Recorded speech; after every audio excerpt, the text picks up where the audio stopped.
Išorė atspindi vidų. Išmokite naudotis šio dėsniu savo gyvenime. Kadangi mes patys kūrėme savo pasaulį, vadinasi galime jį ir pakeisti. Kitaip tariant, jei mūsų gyvenime kažkas netenkina, mes galime tai pakeisti, atskleisdami ir pašalindami vienos ar kitos problemos priežastis bei kurdami kažką naujo. Tam būtina atsigręžti į save ir pakeisti savo pasąmoninę elgesio programą. Tai yra pasikeisti pačiam.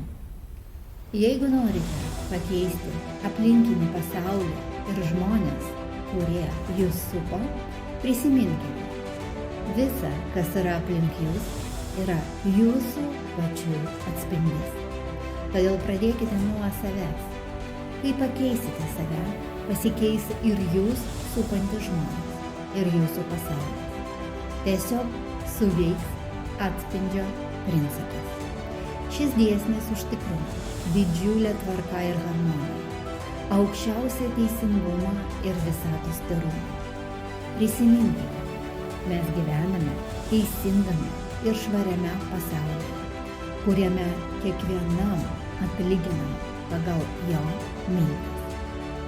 Tegul kiekvienam bus atlyginta pagal jo tikėjimą. Tai žodžiai iš Biblijos. Mūsų veiksmas prasideda ne nuo žodžio ir ne nuo judesio, o nuo mūsų minties ir emocijos. Mintis – universali energijos forma. Mūsų mintis ir jausmai materializuojasi. Tai yra įsikūnija realybėje. Jei jūsų gyvenime kažko trūksta arba jaučiate neteisybę, priežastis slypi tik jumyse, o ne išorinėme pasaulyje. Mintis, kaip energijos forma, gimusi mūsų sieloje, niekur nedingsta.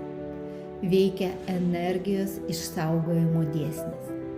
Bet kuri mintis, pasiųsta į išorinį pasaulį, formuoja tam tikrus įvykius mūsų gyvenime. Taip, ši energija vienokia ar kitokia forma sugrįžta pas mus. Tarp pačios realybės ir to pasaulio modelio, kuriame mes gyvename, neišvengiamai egzistuoja didžiulis skirtumas. Mūsų pasąmoninis protas kūrė pasaulio modelį, naudodamas realijos informaciją ir energiją. Ir pateikė šį modelį mūsų sąmonei, tam, kad joje gyventume. Kitaip tariant, mūsų sąmonė atlieka stebėtojų ir vertintojų vaidmenį tų įvykių, kuriuos mums pateikia pasąmoninis protas.